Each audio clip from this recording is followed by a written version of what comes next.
This happened to me in the summer of 2015. I was dating a guy who lived in the city while I was living at home in the suburbs.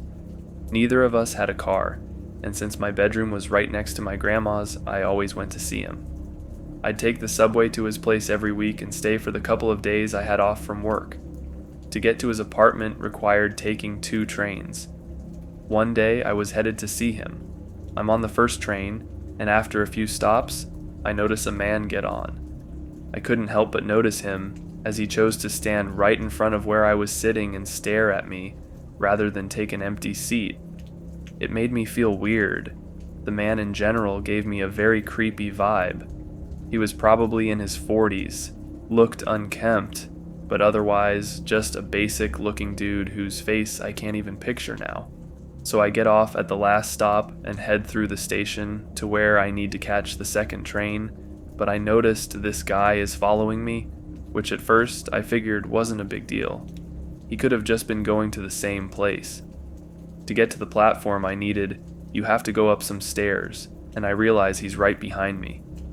I decided to turn around and go to a different platform, which happened to be packed with people, thinking if he follows me, then this is bad, but maybe I can lose him in the crowd. He follows me, and I try to duck out of view before going back to the actual platform I needed to be waiting on. I get there, and for a few minutes, I feel better, until I see him again. He must have known I'd be there after I'd gone up there and then turned around. Plus, it was the only other platform, and most likely he saw me the whole time. There weren't too many people waiting compared to the other side, but a few trains came that were so full I didn't bother to try to get on, and neither did he. The whole time I am texting my boyfriend, who is not taking me seriously at all. I asked if he could at least meet me at the station when I got to the stop by his apartment. He was being reluctant, but agreed finally. At this point though, I'm still waiting for a train. One comes that's very full, but I'm getting restless and want to get to a safe place. So I squeeze on, and so does the man, right next to me with his arm over me. I decide that even with all these people around, I'm not safe, so right before the doors close, I hop out, and the train leaves with the guy on it, staring at me as it pulls away. I waited for a few more trains to come and go, worried the guy would be waiting for me at the next stop or something. I got on a train finally, paying attention to everyone who got on at each stop. He never did, and I made it to my stop, greeted by my boyfriend, who seemed put out by having to walk over. He is an ex-boyfriend and was generally kinda shitty. I'm really proud of myself for getting off that train at the last second. I don't know how much danger I was in, but I know that man was following me and definitely not for any wholesome reason.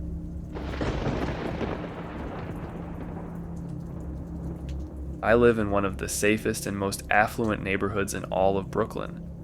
My friends and I, being high school students at the time, would use fake IDs to get into this college bar in Manhattan most weekends. There is one train line that serves my neighborhood, and even then, it's a decent walk to get to the nearest station. On this night, my friends and I left our neighborhood and boarded the train. Everything was totally fine on the way to the bar, and we had a pretty decent time. I left the bar at around 3 in the morning, and my friends decided that they would all stay at one of my friends' grandparents' houses in the neighborhood next to mine as to not get caught by their parents, which was served by a different train line. We boarded the train headed toward my neighborhood, but my friends disembarked about 7 or 8 stations before I needed to get off so that they could transfer to the other train line. As I said before, my neighborhood is very affluent and most people do not use the subway and opt for cars instead. So I was the only person in my train car. 2 stops after my friends left the train, a man wearing a stuffed black backpack entered the train car and sat down in one of the corner seats. I paid little attention to him, but anyone boarding the train at 3 a.m. in my area would be kind of unnerving, especially because of his shabby appearance.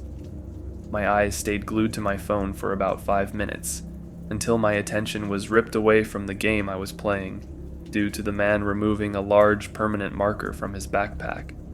He began writing on the advertisement and smiling at me every so often, as if he wanted me to acknowledge whatever he was scribbling down. The man began by drawing a hanged man with several religious crosses surrounding him, and then began to write phrases on the advertisement. "The end is near. You will pay for your sins. The awakening is upon us," etc. Normal things for a super religious person to say or write, even if it was unnerving that this was happening at 3 a.m. in an empty train car. I tried to shrug the situation off because I did not want to freak myself out, as I tend to overthink things like this. The next time I looked up at the advertisement, he had written, "Make sure you check behind you on your way home," and gave me that unnerving smile once more. At this point, I freaked out. I was still semi-drunk, and my anxiety disorder was not helping the situation at hand. I got up and moved to the opposite end of the train car. My station was next, so I thought that I was just dealing with some loony, and that I'd be fine. As I exited the train, the man exited as well.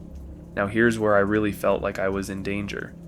He was following me, with a blank face, no smile, no making sure that I was paying attention to his actions, just blank. I began briskly walking through my silent neighborhood. No one was out. The man trailed behind me with his backpack my entire way home, and I made sure to double lock my doors once I got inside. When I entered my room, I peered out the window. There the man was, staring blankly at my front door. He stood there for about 5 minutes before leaving, trailing off into the darkness.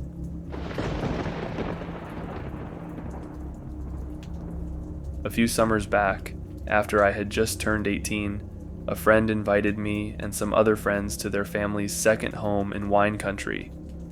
I was super excited and agreed to meet my friends at a semi-distant subway station. Since it was only a weekend trip, I had all my stuff in a backpack with my sleeping bag hooked onto it. I am pretty sure that because of this, many people mistook me for a female vagrant and thus more approachable or maybe vulnerable. Indeed, during that subway trip alone, I had more weird encounters than ever before. That same trip, I got hit on by a man 3 times my age and screamed at by a homeless man who was asking for the time. By far the weirdest encounter that day, and probably in my life, was when a bearded woman in an open-backed hospital gown and hospital bracelet approached me.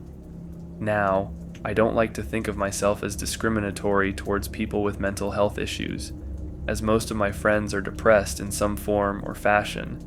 Yet, when that woman in a hospital gown and plastic hospital bracelet approached me, my mind went straight to all those horror films about people escaping from an insane asylum, which turned out not to be too far from the truth. To give a bit more detail on this woman, she was physically intimidating due to her very large and wide stature. She was at least 6 inches taller than me and weighed a good 70 pounds more. Most memorable of all, she had a large amount of sparse, patchy, and wiry facial hair. When she started to approach me, I desperately looked down at my phone and tried to pretend I was anywhere else but on that train platform, hoping that she wasn't actually headed for me. That, of course, did nothing, and she sat right next to me.